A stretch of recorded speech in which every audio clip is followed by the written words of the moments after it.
So, welcome everybody to the Martin E. Siegel Theater Center here at the Graduate Center CUNY. My name is Frank Henschker and I'm the Executive Director and Director of Programs. Our center bridges academia and professional theater, international and American theater. So this reading tonight, as part of our US World Theater Series, is a truly significant one. It's very, very important, and Kate, the artistic director of the play company who is with us here, Kate Löbelt, who organized this reading together with Melissa, will speak more about it and the context of the work. It's a true honor for us to host this reading. It's a very important one. It's a very significant one. We all wish it would be on stage, but hopefully it might be. There are some producers also in the room, so that might perhaps also help. I would like to welcome the playwright, Leslie. Here she is.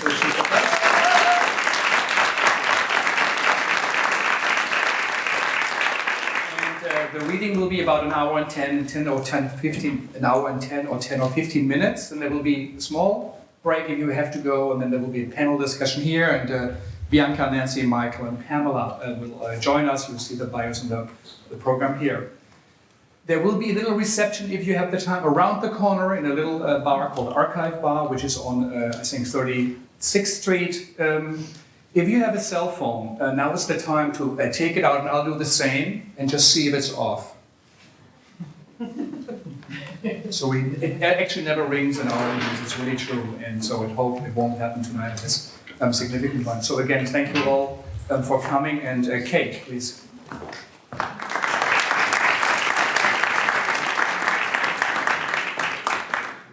Thank you all so much for being here on behalf of the Play Company, and especially Melissa Hardy, who oversees our Idea Lab program. I'm really happy to be here with you.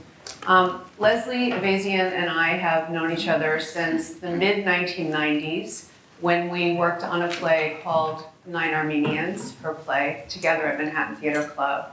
And that work started an ongoing relationship that's continued with the Play Company. And we've been working on this play recently, and we're really happy to share it publicly with all of you tonight. Nine Armenians is about 3 generations of an Armenian-American family, and this play continues Leslie's work on the legacy of Armenian history. And it's a special occasion to hear the play and be working on it this year with the centennial of the genocide. So. Welcome, and it's my pleasure now to introduce Steve Bakunas, Alma Cuervo, Linda Lavin, David Margulies, Mary McCann, and Holly Harms, reading 1515 by Leslie Ayvazian, directed by Austin Pendleton.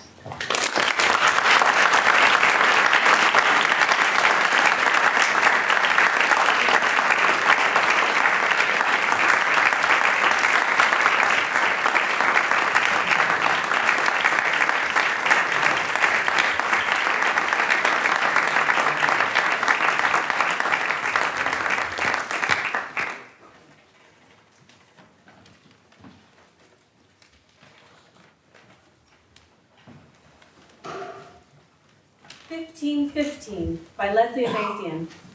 A hospital room in a psychiatric ward. The room is stark. One window, a sink, a closet, a chair. John Saypian lies in a hospital bed. His wrists are tied to the metal bars on the sides of the bed. His daughter, Arlene, is standing at the sink next to the bed, washing his pajamas. Where's Mom? Maybe she's talking to the doctor. Go find her, tell her I need my pill. What about your pajamas? Leave them there. In the sink? Did you use detergent? I'm using shampoo What shampoo? from this little bag. Where did that come from? The nurse brought it in. Where was I? You were there. In the bed? Your head was turned. Are you going to rinse? I don't want residue next to my skin. Where's Mom? Do you want me to look in the hallway and leave your pajamas in the sink? They could soak. I told your mother not to talk to the doctor. Is she in the hall? I think she's in the office. What office? The doctor's office. Why is she in the doctor's office? Are they conspiring? I don't know. Don't leave the pajamas in the sink. I don't want them to soak. What about the residue? Hang them out, then hang them over the tub. What tub? There's no Go tub. tell the nurse I need my pill, then come back and untie me. I can't untie you. Please untie me. I'll sit by you. Don't sit on the bed. I don't want the bed tilting. Tell the nurse it's too late for the pill. If you untie me, I'll give myself a shot. You can't do that. Why not? Your hands are shaking. Tell the nurse I'm going to be sick if I don't get a shot. Tell her she'll have to clean it up. You're going to vomit? It's from the fish. Fish? The fish I ate. When? It was the fish. What fish? Earlier in the week. Bring out the pajamas and hang them over the radiator, then find a nurse. Okay. She sits on the bed. What do you do? Remember when you stepped on my toe in the kitchen? And then you picked me up and sat me on the counter and you gave me deviled ham on a cracker? Don't talk of ham. Remember when you made me a sandwich? Don't discuss food. We ate it in the driveway. I don't remember. We were going on a hike. We went on a hike? We tried, but we couldn't. Why not? You had the wrong shoes. So we sat on the curb in the driveway and ate the sandwich. Where was your mother? You mean on that day? What? She was out. Who? Mom. Where is she? You mean now? Stop asking these questions! I'm trying to make things clear. Well, you aren't effective. Let's not talk. All right. Who did you say Mom was talking to? Your doctor. What are you doing? I need the cup. Get the cup. Cup. Cup, the cup, the bowl. Get over there. This? She holds a small paper cup. No! Are you going to throw up? Get the cup. This is the cup. That isn't the cup. She picks up wastebasket. Do you want this? Take this. Oh, your hands are tied. I'll put it, You'll have to hold it for me. She puts it down, walks away. Where are you going? Remember when you forbid me to pierce my ears or shave my legs? What? My legs. What about them? I shaved them. So what? I defied you. You don't remember? I have to urinate. Urinate now? Yes. You'll have to use one of those hand... Your hands are tied. What should we do? Pull the cord. We can't pull the cord. Why not? We're supposed to wait. Wait for what? The nurse said we had to let some time pass before we could do anything. How much time? I don't know. Will you help me? Of course. I'll breathe with you. She puts her cheek on his and matches her breath to his. This is not what I meant.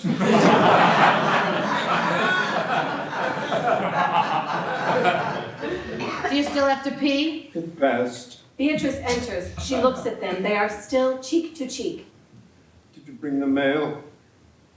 You washed his pajamas. Yes. You shouldn't have. I didn't mind. It would have given him something to do. His hand. His hands are tied. It would have given him something to think about.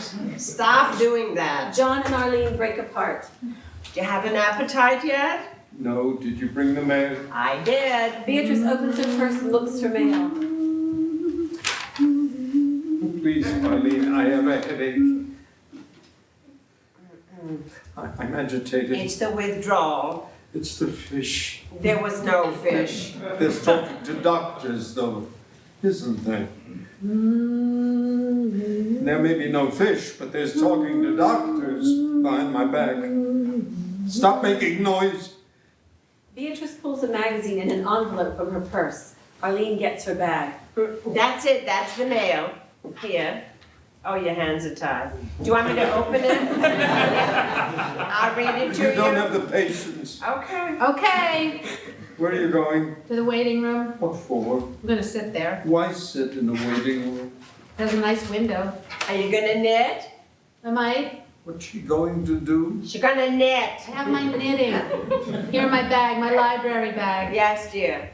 What does she have? Her knitting. She's going to knit? Yes. Is that appropriate? She'll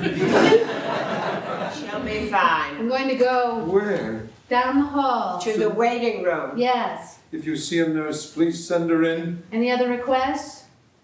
Arlene exits. Beatrice opens the mail with a letter opener. What is the envelope? Junk. Why are you opening it? Something to do. That's my letter opener. I borrowed it. Give it to me. Your hands are Put tied. it in my hand. Which hand? Either hand. Here. She puts it in his left hand. Not the left. You said either hand. You knew what I meant. Oh, for God's sake. She puts it in his right hand. He holds it with the blade sticking up. What's in the mail? Magazine. Which one? The Ararat. Ararat.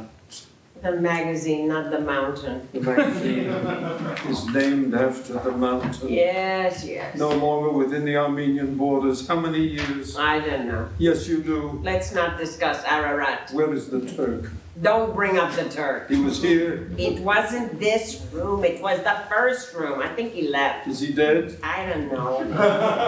One Armenian, one Turk, one room. What are the odds? I don't know. Take a guess. Want me to read to you, John? I'm sweating. I can see that. Will you wipe my brow? Where is my handkerchief? She I takes a have white one handkerchief. here.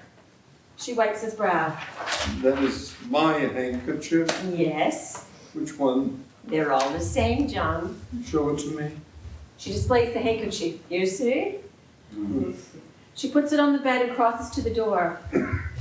I'm gonna find Arlene Where is she? in the waiting room. Is this a fabrication? No. Can't bear it. Close your eyes, maybe you'll sleep. Don't talk to the doctor without me. You want me to take the letter opener out of your hand and put it away? No. Beatrice exits. John closes his eyes. A man enters and stands in the doorway. John opens his eyes and looks at him. They look at each other. Hello. Hello. You're from Asia Minor? The man makes a slight comment. Don't think I wouldn't notice. The man brushes lint from his coat. I've given some thought to oppressors. I am here for my notebook. Notebook? It's lost. Is it in your homeland? No, of course not. I lived in Turkey. My mother lived in Turkey. My brother lived in Turkey. My father lived in Turkey. You remember my father? No, I do. of course. You repaired your father's boots. My father wore social shoes. He didn't have boots. So we know who had boots and who had shorts off shoulders and who had bare feet. So watch what you say. I have the hiccups. My heart is irregular. I can't drink even a teaspoon of water, but I can say my father was a shoemaker in Turkey in 1915. Put your hands over your ears and press. He was forced to serve in the Turkish army with no shoes, so he couldn't run away. I could put my hands over your ears. No, no, please, no. All right. It's of no consequence to me if I touch your ears. No consequence. La la la la. Try closing your eyes. Close your eyes. Don't tell me what to do. You're tied to a bed, holding a letter opener. It's pointless. It has a point. Do you have my notebook? Look around. Man doesn't look. Move your head. Do you see a notebook? No, you see me next to the sink where my daughter washed my pajamas and left them to soak. Don't look at them. I don't want my pajamas looked at by you. I think you have my notebook. You think your notebook is here in this bed? It seems likely. What if I told you I put your notebook in my ass? Your hands are tied. What if I said, however regrettable, the book's in my ass? What would you say, huh? What would you say if I said your notebook is in my ass? Your notebook is in my vorik. I would say you are grotesque. Vorik, ass, notebook, ass, vorik, You are ass, ass. notebook, A ass. schmart. You are a schmart.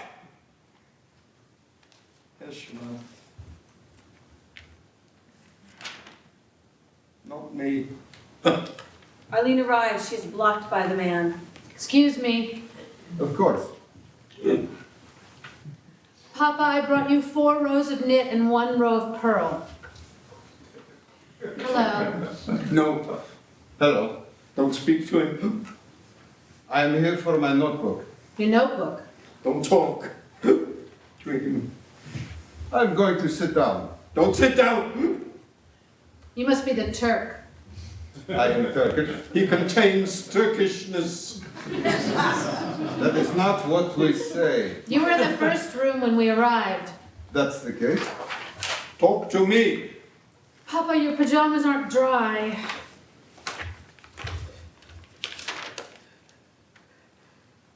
I hear the hiccups.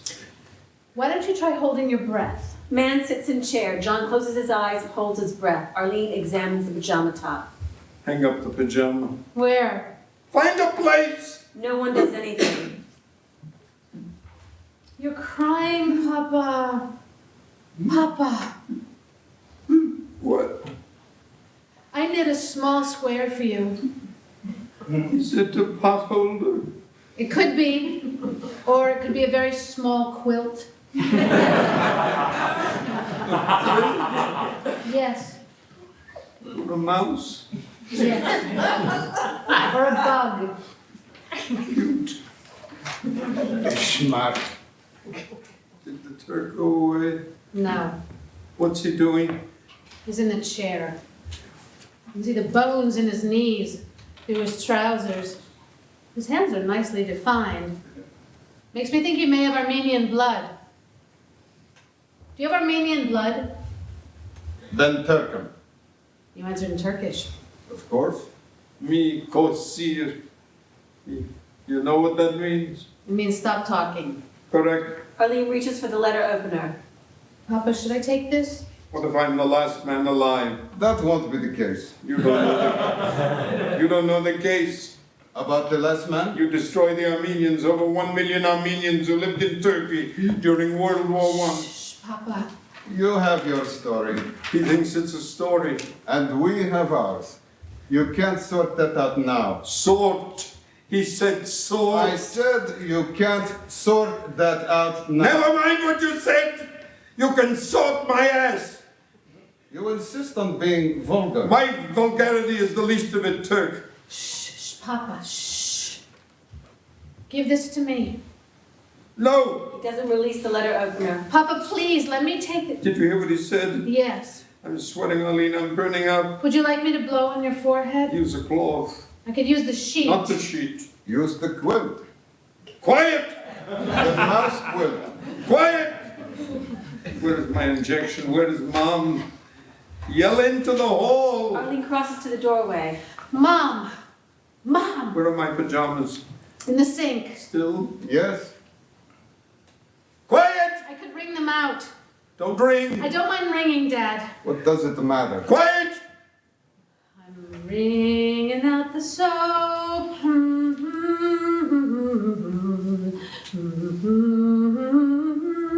I'm wringing and wringing out the pajamas. During the song, Beatrice enters. She looks at the scene. John is in bed with eyes clenched shut. Arlene at the sink, wringing out the pajamas and singing. The man sits, hands on his knees, and looks at Beatrice. She looks at them. They hold the gaze. Beatrice leaves. Arlene shakes out pajama top. She lays it over her father on top of the blanket. She places the sleeves along his arms and smooths them out. She smooths the pajama top over his torso. Does that cool you down, Papa? Why are you here? I've come for my notebook. There is no notebook. I had a notebook in my pocket in the room down the hall. You wore pajamas. You don't have a pocket in pajamas. I wore a robe with a pocket, 2 pockets. A robe with 2 pockets. You think you're a poet? We were both in the previous room. You came here, I was discharged, and my notebook has disappeared. It's no coincidence. It's what you... It's what you call a coincidence. No, it's not. I just said that. What's wrong with you? What is he asking? He said, Never mind. I'm turning my face to the wall. I'll turn my face, Arlene. yes, Papa. Look at my hand. Yes. I have a weapon. It's your letter opener, Papa. My opener. Who put it there? Mama. She gave me the opener. Yes. For what purpose? I think you wanted to hold it. In anticipation? I guess so. Was there mail? One magazine. The air that. I overheard. My father's mother, my grandmother, was named Schnorig. Did you know her? No, Schnorig means little grace. Did you know that? no. Schnorig's sister was shot in the back with her hand on the gate. Did you see her? How would I see her? Be careful. Her father was shot in the face at his pulpit, preaching a sermon in front of his wife and 2 daughters. Shot in the face. Did you know that? My father was an accountant. Liar! He had a sword. Your father was an accountant with a sword. That is A untrue. bayonet. Arlene, I can't bear it. It's past time for my injection. Where's your mother? She was in the waiting room. Then what happened? She left. Where did she go? I don't know. Did you put my... Did you put my notebook in your tote bag? Don't say tote. Isn't that what it's called? Tote? It's a library bag. You work in the library? Yes. Of course. Do you remember my father's father? No. He fixed your father's boots. My father didn't have boots. He wore his boots when he kicked down the doors of Armenian households and forced them to walk in the desert. My father didn't kick doors. Some families escaped to the harbor in Istanbul. When they arrived, At Ellis Island. their names were shortened. Diminished. Remember? I know of Ellis Island, of course. I'm agitated. I try to be civil. I try to have conversations. I need rest. I'm worked up. Arlene, Remember when we took a vacation and we went to the ocean? what ocean? We stayed a few hours and then left. Too windy, you said. We went to an ocean? Yes. Where is your mother? I don't know. She was here. Liar! She walked in and she walked out several hours ago. She walked in this room. Be quiet, Arlene. What does this do? He pushes button on bed and makes it sit up. Oh, look at that. Stop, don't do that. Don't move him. Stop! All right. He doesn't travel. You call that travel? Stop visiting! Yes, Papa, okay. My notebook is pocket-sized. It has gold ribbon that marks my place. It holds my accounts. Accounts. You keep accounts? Yes, I have mentioned them 4 or 5 times. I mentioned my mother. That is not the same thing. Papa. Shnori.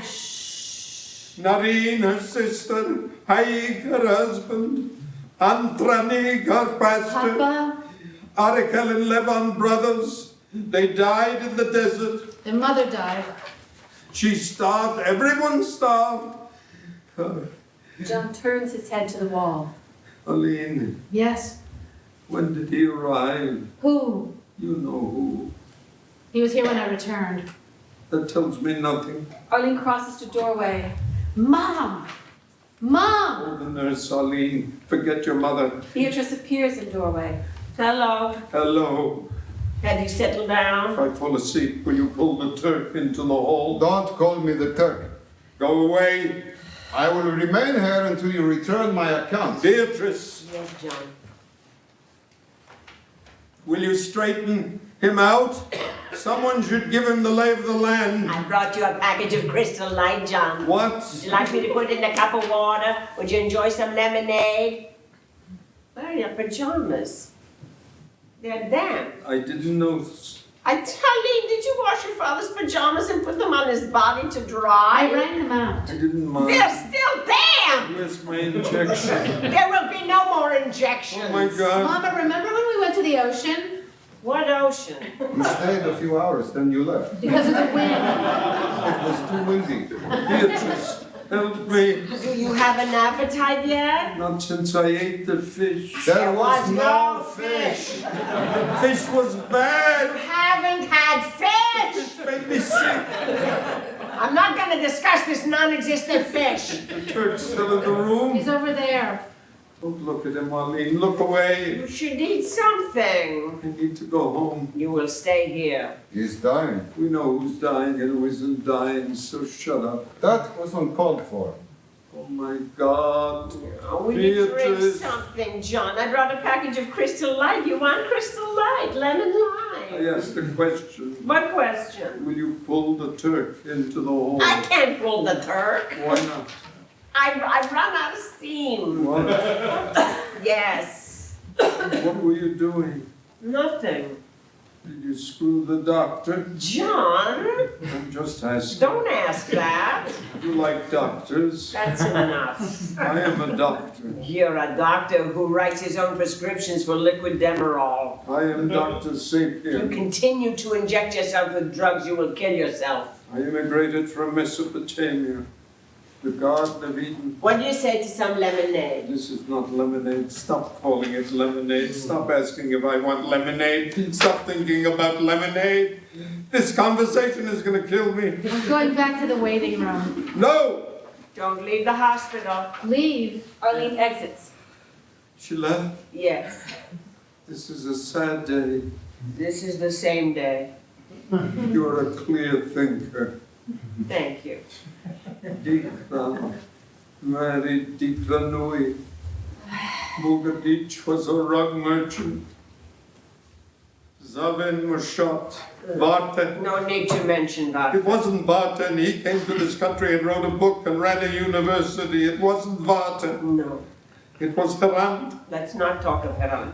He saw the young girls dance around the fire while soldiers poked them with their bayonets. The girls were naked and bleeding, and still they had to dance John. until they collapsed. Then the soldiers set the young girls on fire. John. Tell them it's true. Yes, John. Shh. Yes.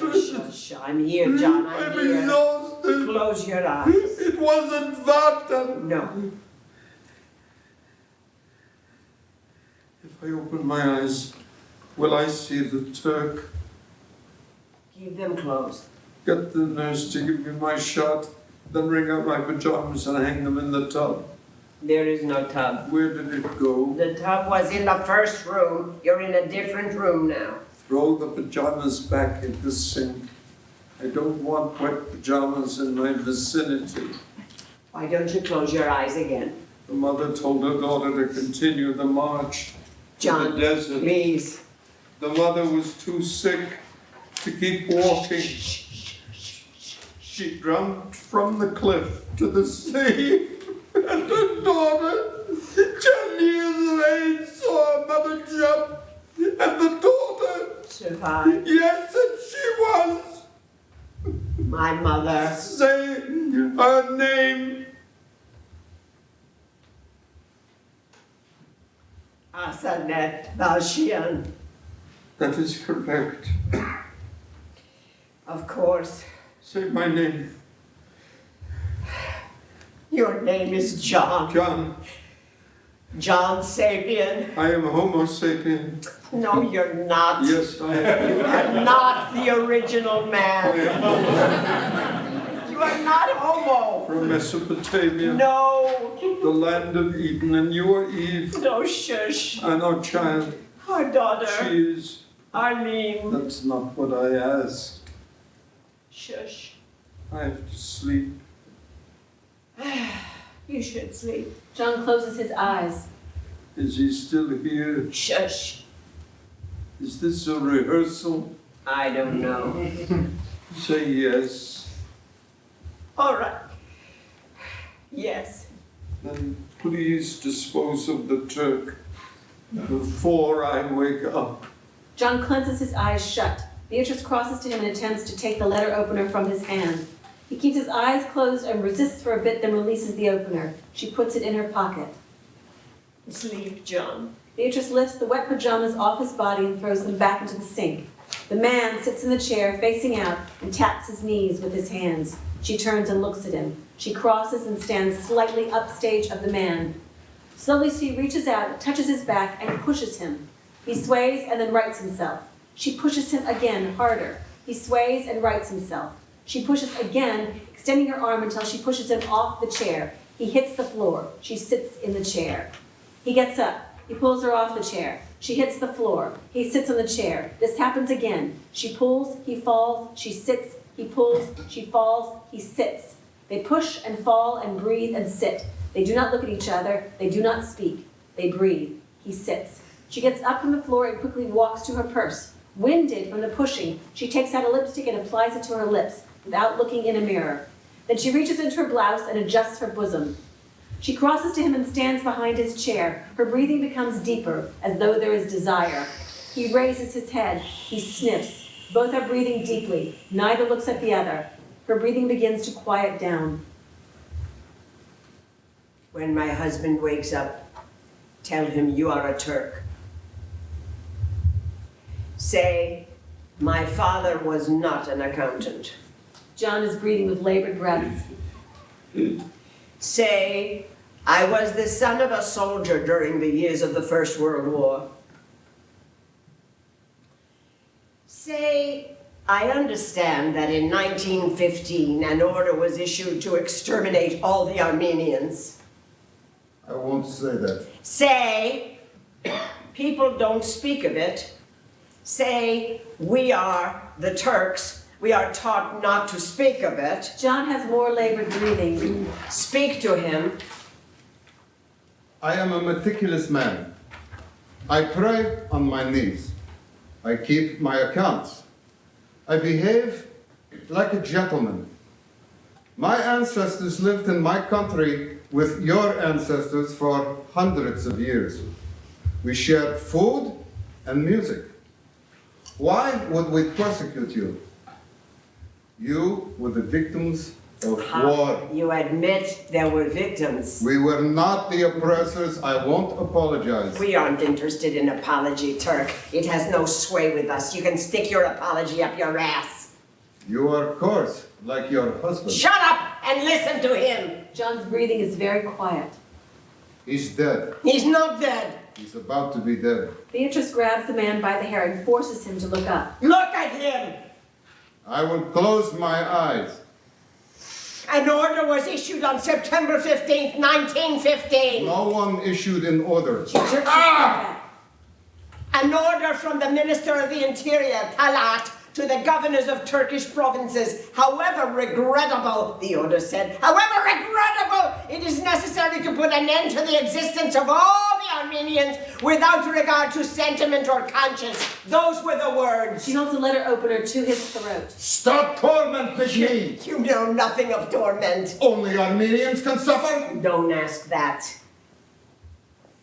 What do you want me to Say, we dined at the table the devil prepared. We dined? That's absurd. She jerks his head. Say, we allowed evil. No. Say, we permitted our soldiers to carry babies on bayonets through the streets of our towns. You are insane. Say, we let the devil prevail. No. Say it or No. I'll puncture your throat. Let go of me. Arlene enters. She looks at her mother holding the letter opener to the throat of the man. I'm back. Beatrice and Arlene look at each other. Then Arlene goes to the sink and attends to the pajamas, running the water, washing them again. Beatrice holds letter opener to man's throat throughout the following. Arlene, put down the pajamas. Leave the pajamas in the sink. Your father's in a hospital. He's wearing a hospital gown. That's how it should be. Huh? Dear, I see you use the entire bottle of shampoo. Even though it's a small bottle, it's a great deal of soap. I'm gonna rinse them out in a minute. The pajamas can soak. I'll give them a rinse. They can soak. Then they can soak. Arlene, look at me. Arlene looks at her mother. Beatrice is still holding the man by his hair, the letter opener still at his throat. Hello, Arlene. Hello. How are you? Fine. You know you were born so blonde and blue-eyed. Your father's father, Kisak, a minister and a poet, he had red hair and blue eyes. Can you imagine? Your blondness hasn't served you as well as we hoped. I'm sorry. You were born with a bright look in your eye, a cleverness. Cleverness. You were a clever baby. Is Papa sleeping? Arlene looks at him. Do you remember we used to dance? We danced? Holding you up in the air, we all danced. Distant sound of Armenian music. Lights begin to fade. In half light, Arlene takes 2 wire hangers out of her library bag. She puts the pajama top on one, pajama bottom on the other. She finds a way to hang them from the pipes near the ceiling as she stands on the chair. The music increases. Arlene dances a bit on the chair. Beatrice takes the letter opener from the man's throat and lets that arm dance. John, in the bed, eyes still closed, moves his tied wrists to the music. The man lies on the floor. The music fades. Arlene is facing the window. Papa, look out the window. You can see the blue sky. Where is it? The sky, John. Out the window. He doesn't look. Arlene gets off the chair, goes to the window, and looks out. Beatrice sits in the chair. She hums the same song softly. John looks out the window, hiccups. We watch the days slip into evening. We hear the drip, drip, drip of the pajamas from their hangers onto the floor. The man, with some degree of difficulty, uncurls himself from the floor and stands up. He puts on a lab coat.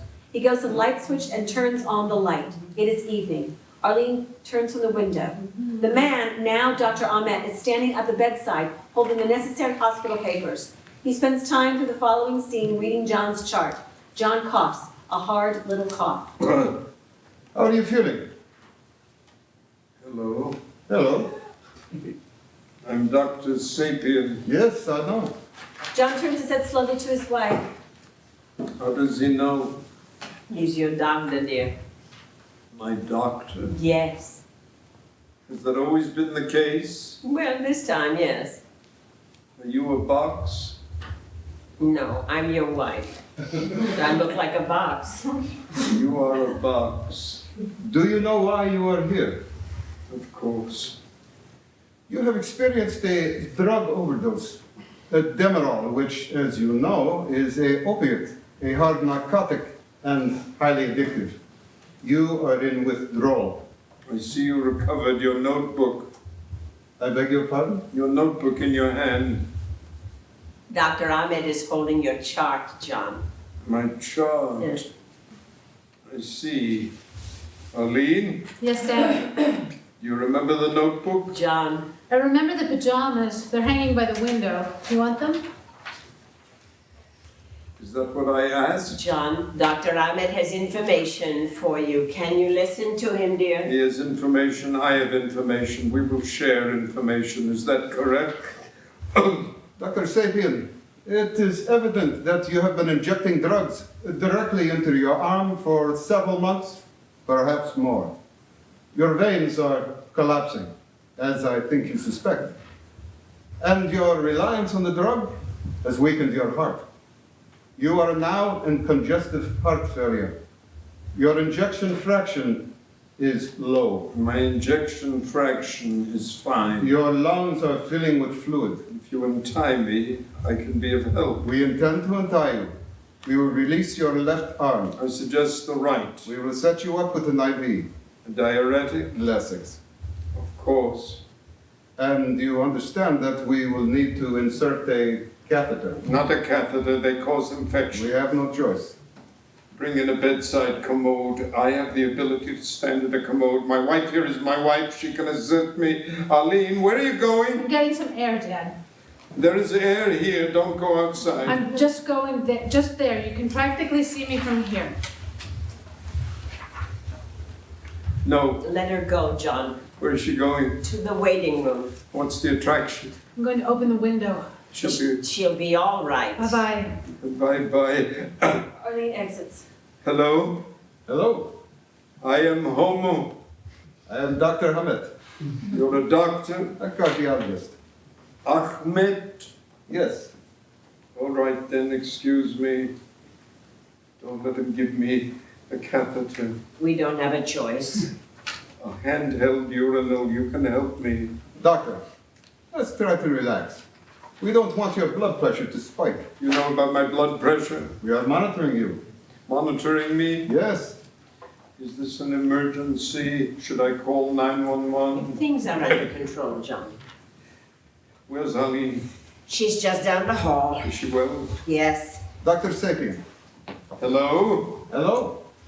I'm going to have the nurse administer an IV. She will release your left arm. Release the right, it will be more effective.